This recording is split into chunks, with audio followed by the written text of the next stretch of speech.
Hello and welcome. Today we delve into a secret that changed the course of intelligence history, a story rooted in the icy dawn of March the 15th, 1944, at Japan's Naval Intelligence HQ in Ayada. Here, Commander Atsuzo Kurihara and his team wrestled with an unbreakable mystery, American Marine Corps communications that defied every code-breaking effort. But what if those signals weren't just complex? They were the world's only unbroken military code. Were they random, or was there a hidden language so intricate that even Japan's top cryptanalysts couldn't crack it? Why did their advanced equipment and decades of experience hit a wall against these transmissions? Could the secret behind these seemingly indecipherable messages lie in a language spoken by only 170,000 people? One so complex that it confounded even the most sophisticated decryption methods. And what if this language, born deep within the Navajo Nation, held the key to unbreakable military communication, an unassailable code that no one could crack? How did an ancient tongue, with its tonal shifts, ejective consonants, and thousand mutation verb forms, become a vital wartime secret used to protect Allied forces from enemies? And most astonishingly, how did a young Navajo man named Johnston, fluent in this language since childhood, shape the future of military communication, creating a code so secure that it remained unbroken even after the war's end? Today we will uncover how this linguistic fortress was forged and why it remains one of the greatest secrets in modern warfare.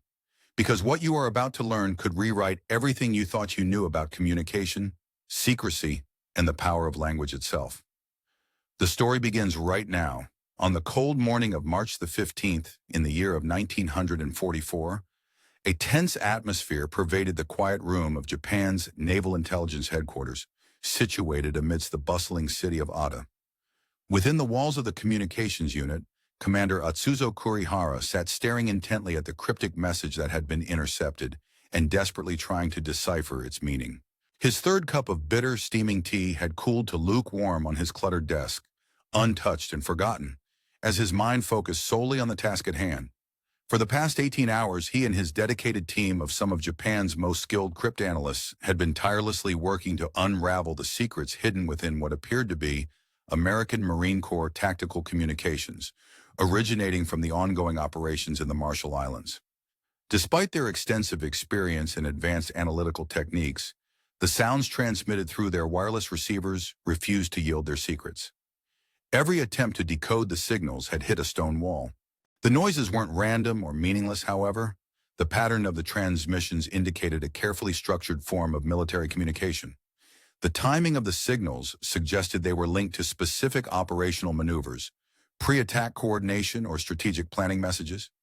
The duration of each transmission aligned with typical military command intervals, and the frequency bands used matched standard Marine Corps communication protocols. Yet what eluded their understanding was the very language in which these messages were conveyed. The actual coded content remained an inscrutable mystery, unlike anything in their extensive archives of Allied communication systems. Kurihara was in command of one of the world's most sophisticated signals intelligence operations, and his facility at Ada was a marvel of technological prowess. Located roughly 20 miles outside Tokyo, the headquarters employed 1,000 personnel working in shifts around the clock. Their equipment included 118 radio receivers and 20 direction-finding stations, all dedicated to intercepting and analyzing enemy signals.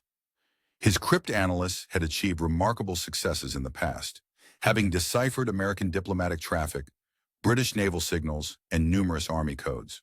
Before the attack on Pearl Harbor, they had even managed to crack the formidable Purple Code used by the United States State Department, providing Japan with invaluable intelligence during those critical early years of the war. However, these Marine Corps transmissions marked a stark contrast to their previous victories. Despite their expertise and relentless effort, Japanese cryptographers found themselves facing an utter cryptographic dead end. 3 years into what had already become a brutal global conflict, after successfully breaking dozens of Allied codes, the best minds in Japan could not decipher even the simplest patterns within this mysterious and seemingly unbreakable set of communications. They had encountered complexity and sophistication that defied their most advanced decryption methods, leaving them with only fragments of raw data and questionable guesses. What Kurihara did not, and in fact, what no Japanese intelligence officer would realize until after the war, was that they were listening to the only unbroken military code in the entire history of modern warfare. The true story behind these seemingly indecipherable signals extended far beyond the confines of the Pacific Theater. It originated in the American Southwest, where for centuries the Navajo people had spoken a language unlike any other on Earth, preserving a linguistic tradition that was both rich and extraordinarily complex. The Navajo language, known as Dinibizad, belonged to the Abaskan language family, a linguistic group containing approximately 170,000 speakers by the year 1940. In that time, the Navajo tongue was almost entirely confined within a vast but isolated reservation of about 27,000 square miles, stretching across the states of Arizona, New Mexico, Utah, and Colorado.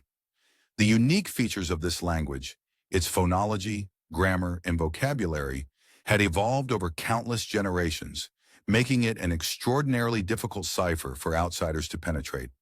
Fundamentally, Navajo is a verb-centric language, where actions and states are conveyed through intricate prefix combinations that can involve millions of different permutations.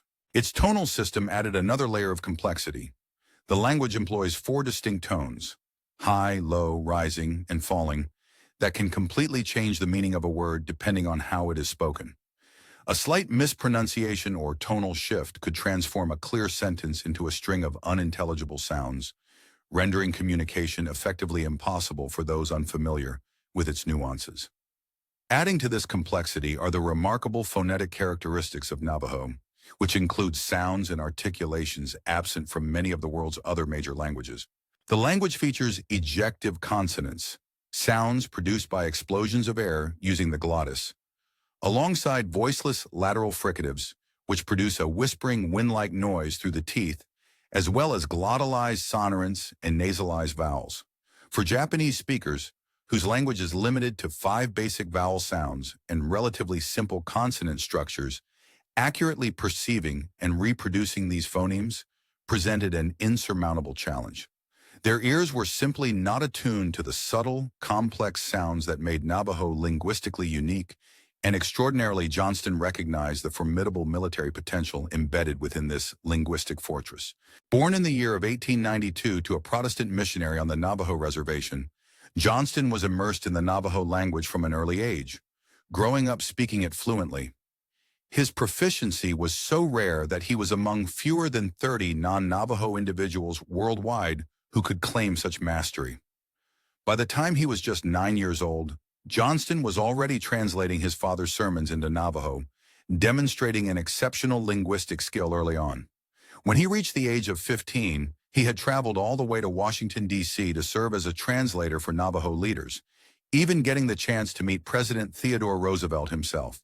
In the dark December days of 1941, as the United States reeled from the shock and devastation of Pearl Harbor, Johnston came across reports about the use of Comanche speakers by the Army in Louisiana training exercises.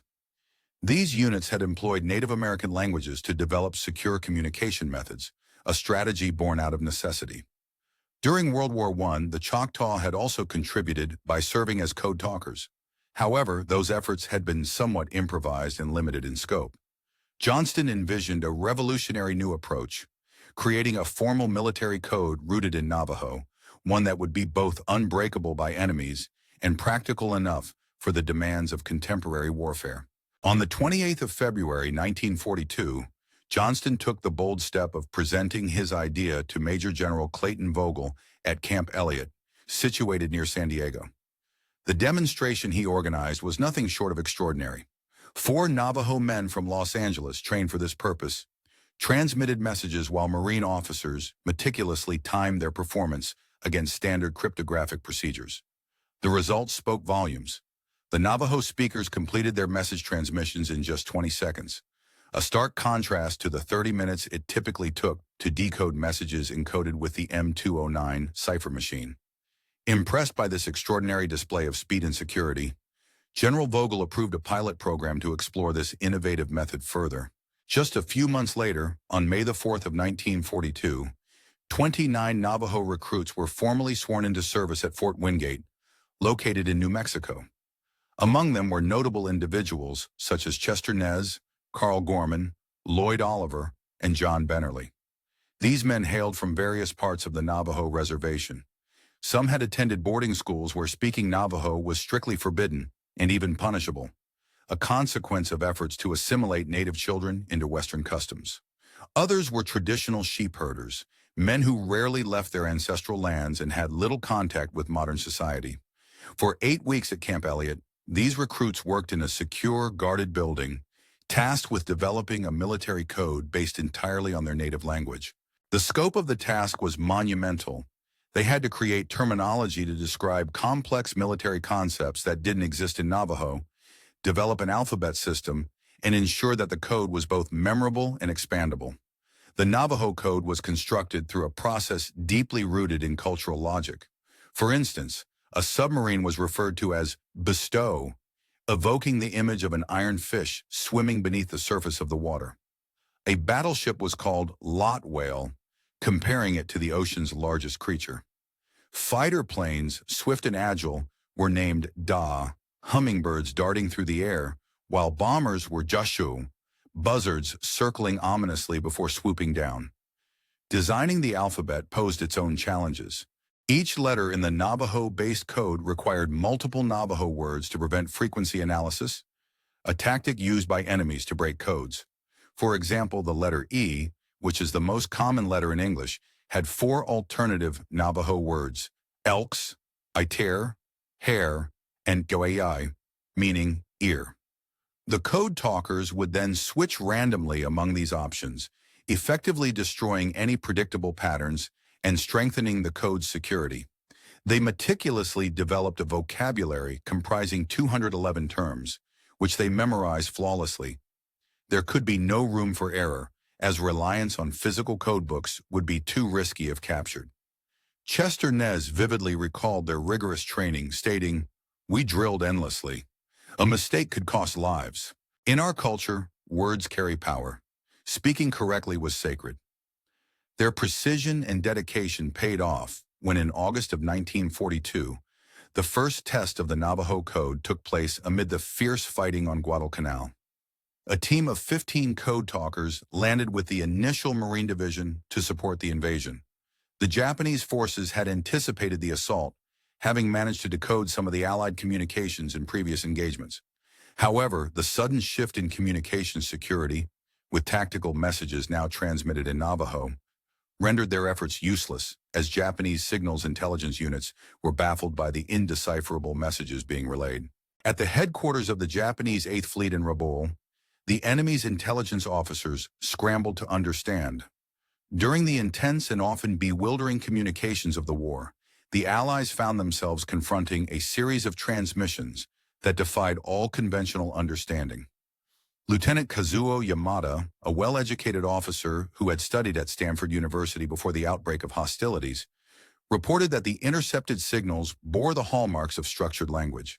They exhibited consistent patterns, yet no known language. Neither English, French, Dutch, Spanish, nor any dialect from the Philippines or China seemed to match the mysterious code. It was unmistakably something entirely alien to existing linguistic frameworks, and thus a formidable puzzle for the Japanese cryptanalysts trying to crack it. The Japanese military responded with methodical rigor. They dedicated their top cryptography analysts to the task, meticulously recording hundreds of hours' worth of transmissions onto wax cylinders, tirelessly applying every analytical technique at their disposal. They sought the expertise of university linguists, specializing in a broad range of languages, and even enlisted Buddhist monks renowned for their knowledge of ancient tongues, all to decode this incomprehensible language. Despite their relentless efforts, no breakthrough emerged. The enigma persisted, frustrating their best minds at every turn. On the 8th of November in the year 1942, a notable event took place that demonstrated the effectiveness of this mysterious communication system.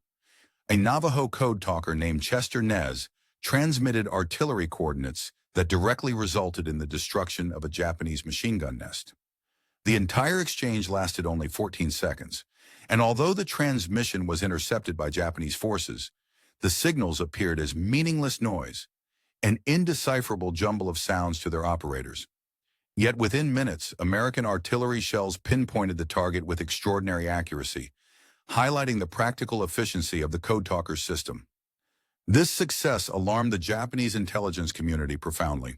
Colonel Haro Konuma, an intelligence officer assigned to the 17th Army, later recorded that their efforts to decode the messages had failed completely.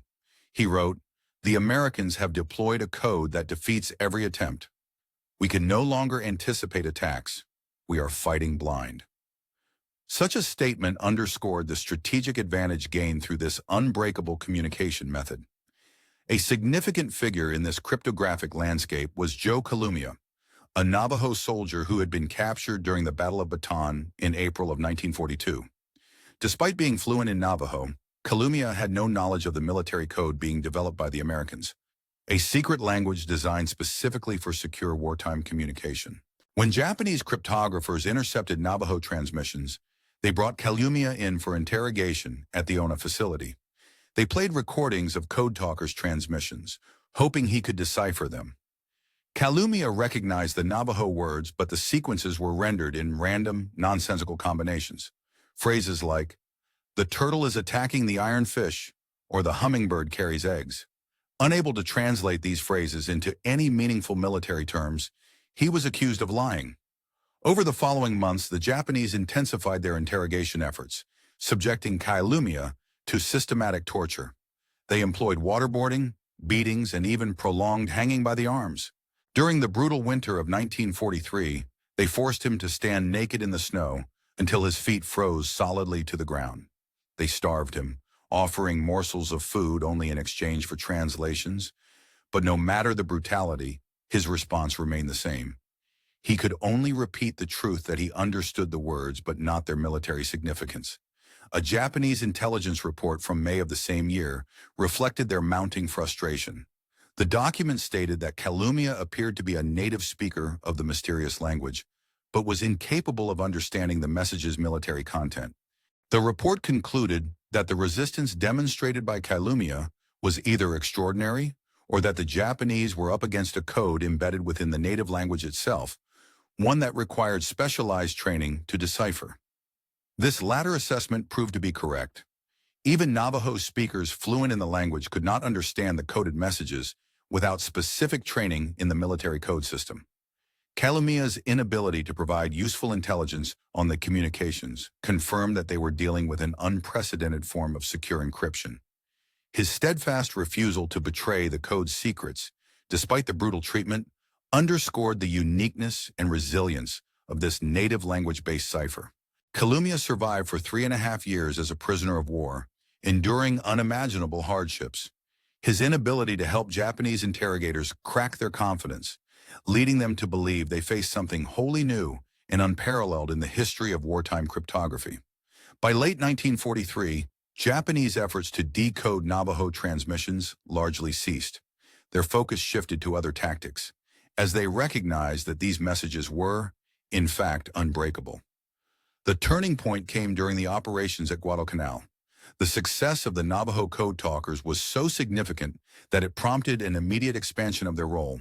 Major General Alexander Vandergrift, a key leader in the campaign, praised their contribution, stating, In the early days of military training, recruits underwent rigorous preparation within soundproof booths designed to simulate the chaotic noise of the battlefield. During these exercises, instructors would introduce a variety of loud, disruptive sounds to mimic what soldiers might face during combat, ensuring that the recruits could operate effectively under extreme auditory stress.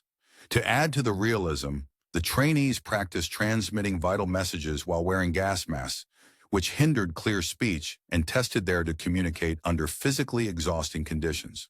Thomas Bay, who had enlisted at just the age of 15, vividly recounted the intensity of this training, emphasizing how the instructors relentlessly pushed them beyond what seemed humanly possible. He explained that every moment in their exercises was a matter of life and death, with the accuracy of their coded messages being vital to their survival and success. Over time, the code they used did not remain static. It evolved continually to stay ahead of enemy efforts to crack it. As new technologies were developed, they inevitably demanded the creation of new vocabulary and symbols within the code, keeping it dynamic and challenging to interpret.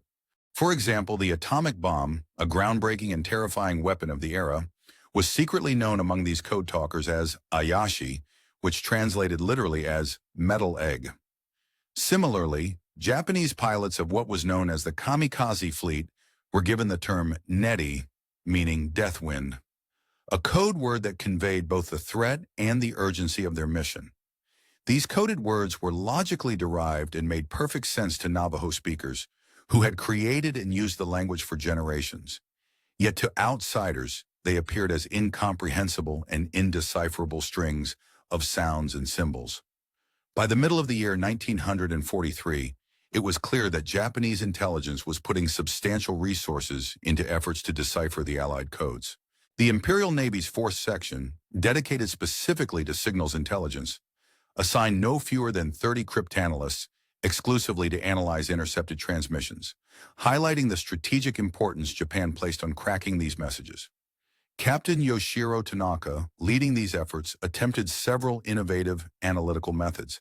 His team experimented with musical analysis to detect tonal patterns within the coded transmissions, hoping that such patterns might reveal underlying structure.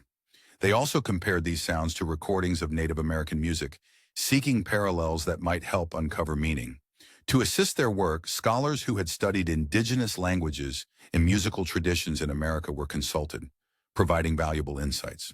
Moreover, the Japanese developed specialized recording equipment capable of slowing down the transmissions without distorting the pitch, thus making the sounds easier to analyze.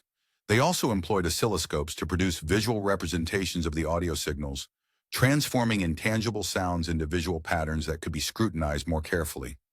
Using statistical methods, they analyzed sound frequencies, durations, and recurring patterns to find any clues that might decode the messages.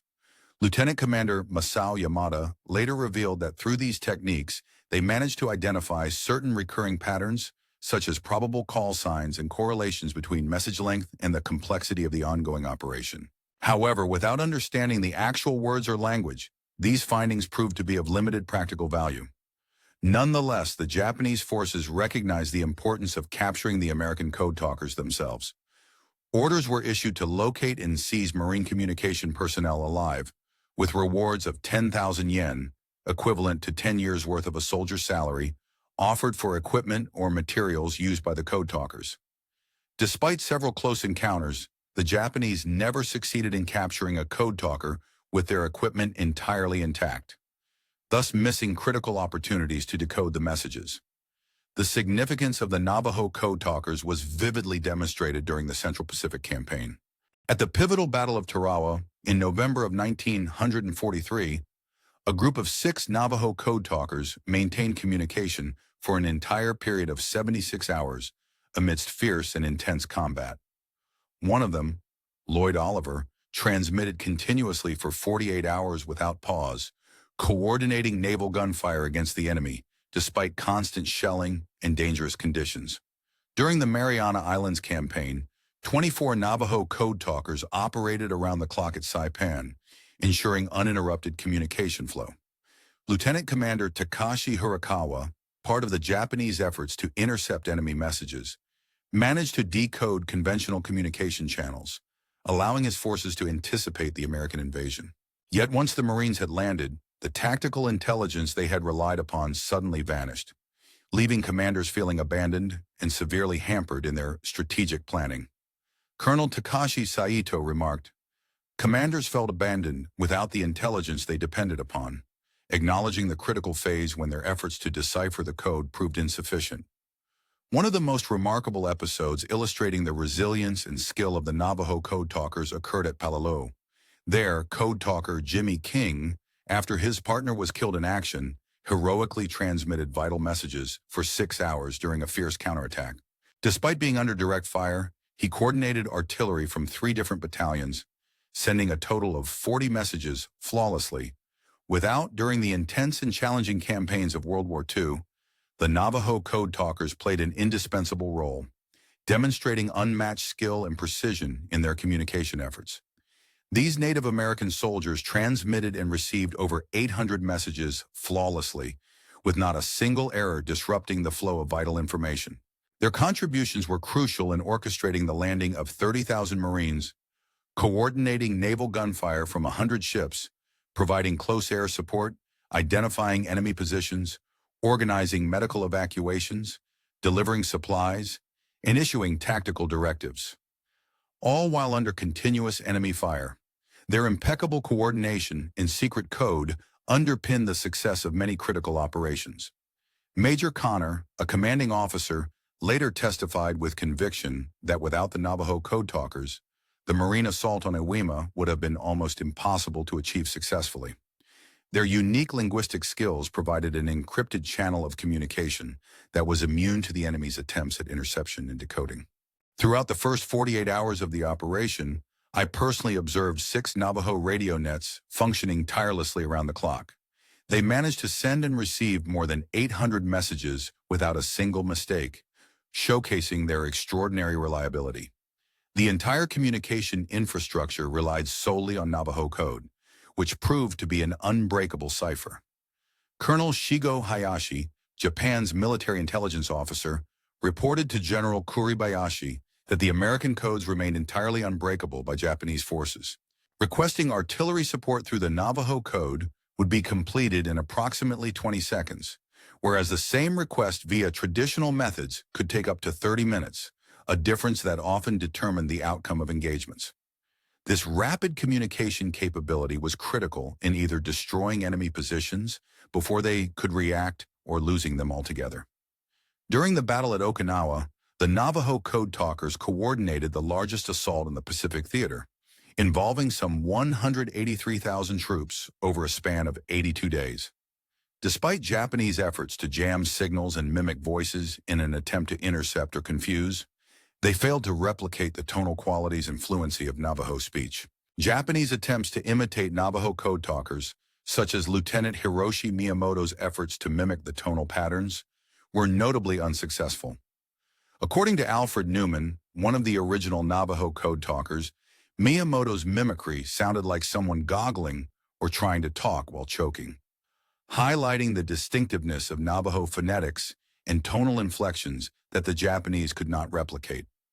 On August 14, 1945, a historic and poignant moment occurred when Code Talker Teddy Draper transmitted what would be considered the war's most significant message, Nehema Edigini Adanin, meaning Japanese surrender.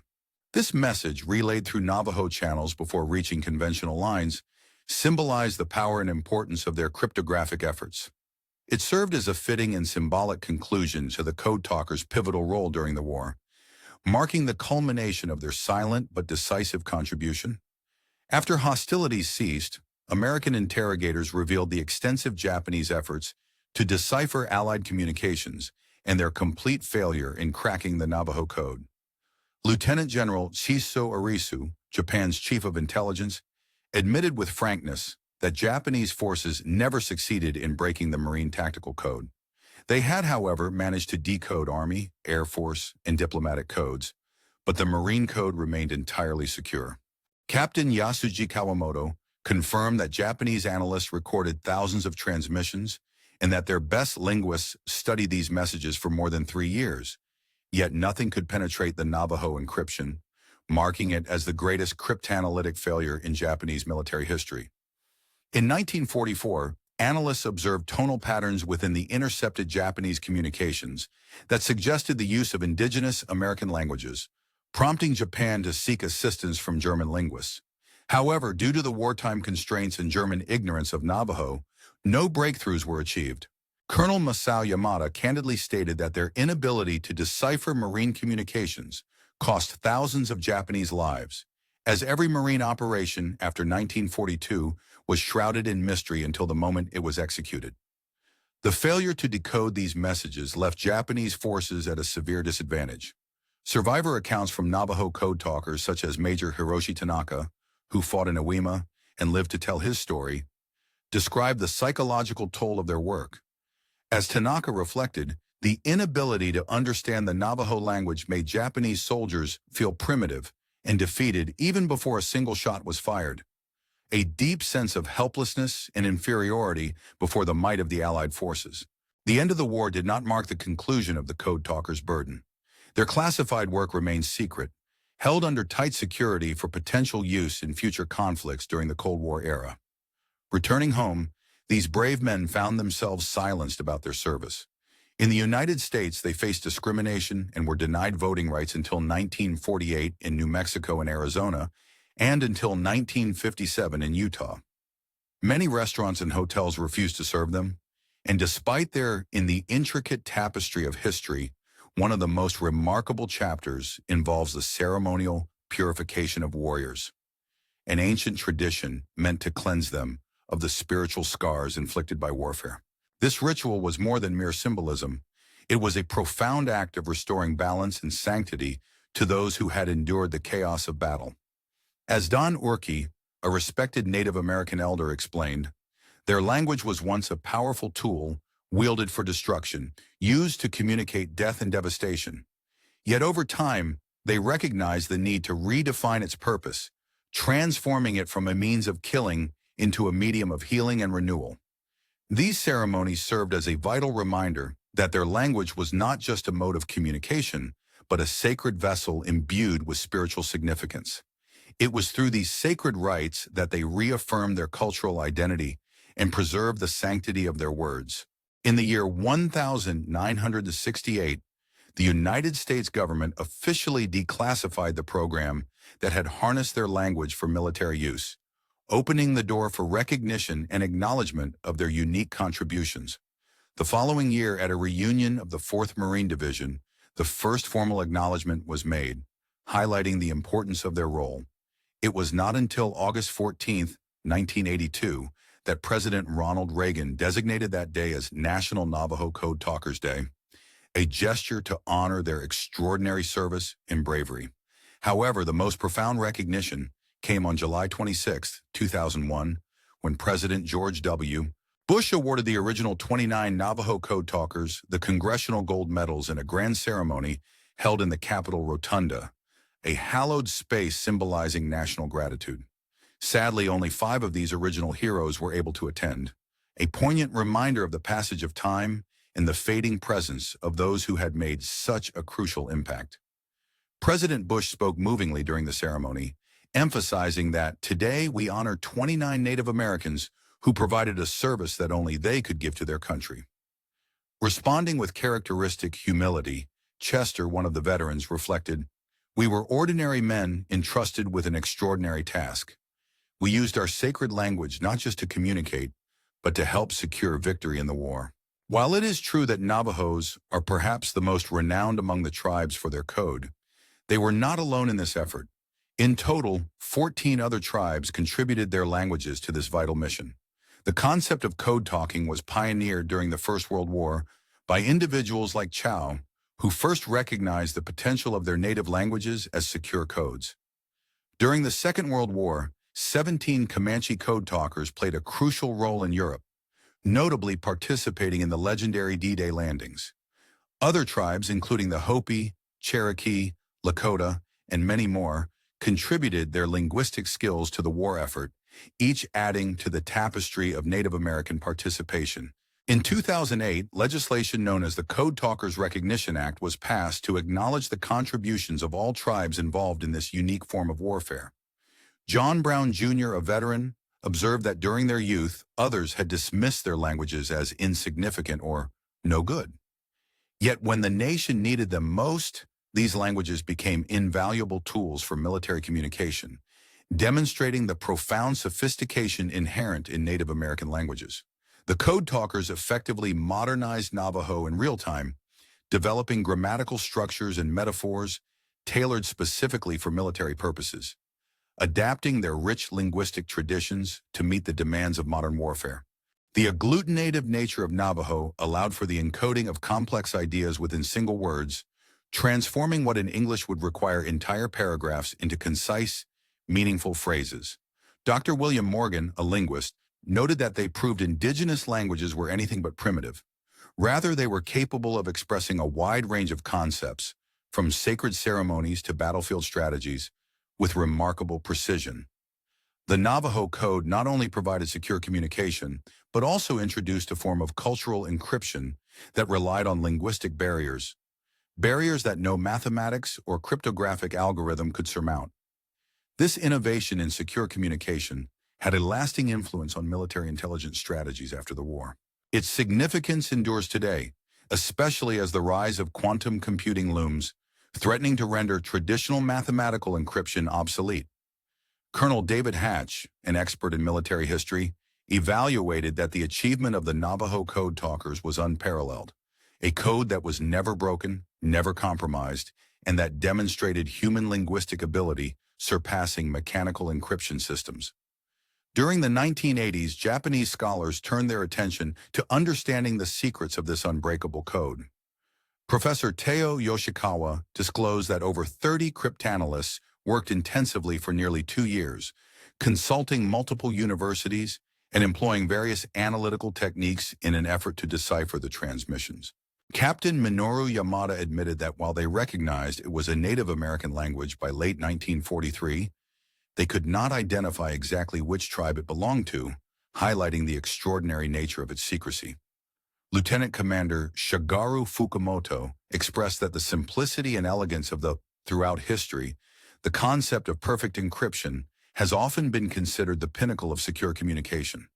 Yet, in a remarkable twist of reality, even the most sophisticated codes devised by the greatest cryptographers of Asia were ultimately shattered by resilience and ingenuity that surpassed expectations.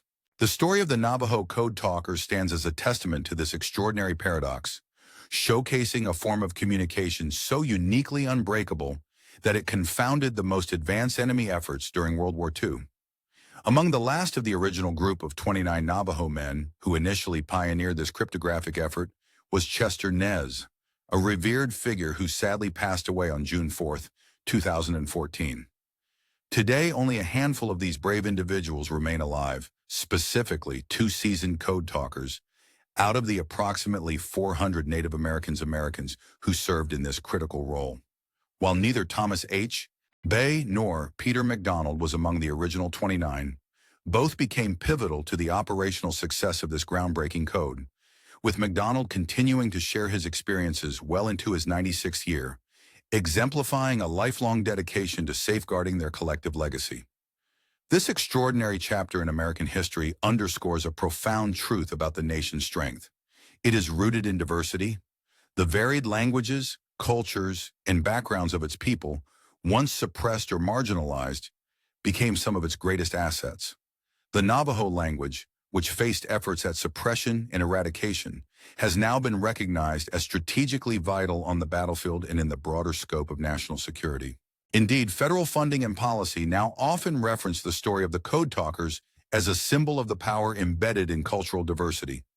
A new wave of pride among Native American youth emerges as they study their ancestral languages once more, reconnecting with their heritage and understanding the strategic importance it holds today.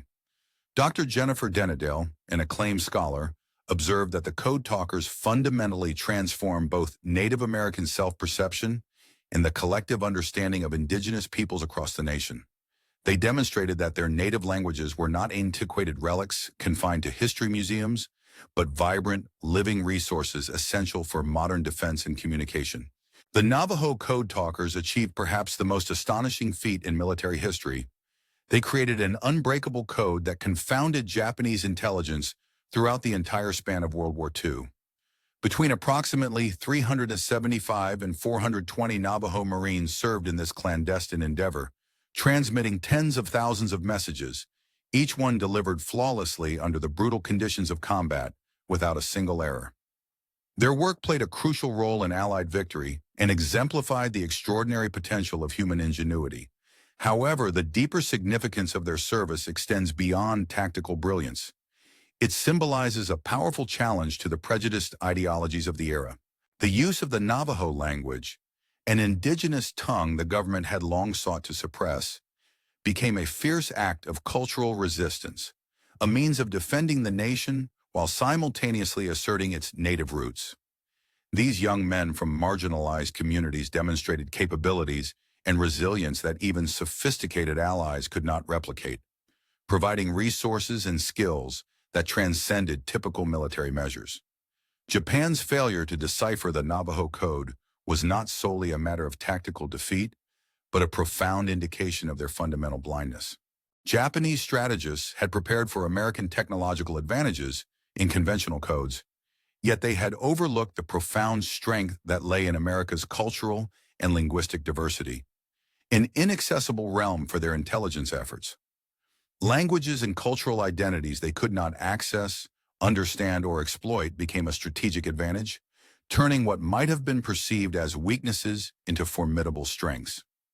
The defeat of Japan's imperial ambitions was, in part, the result of this very diversity. Lieutenant General Arisui's acknowledgement that Japan never managed to crack the code used by the Marines acknowledges the challenge of confronting an opponent whose strength derived from sources beyond mere mathematics or technology, sources rooted in the infinite complexity of human cultures. The Navajo Code Talkers embodied a facet of America that its adversaries could neither grasp nor defeat, a nation defined by its multicultural fabric.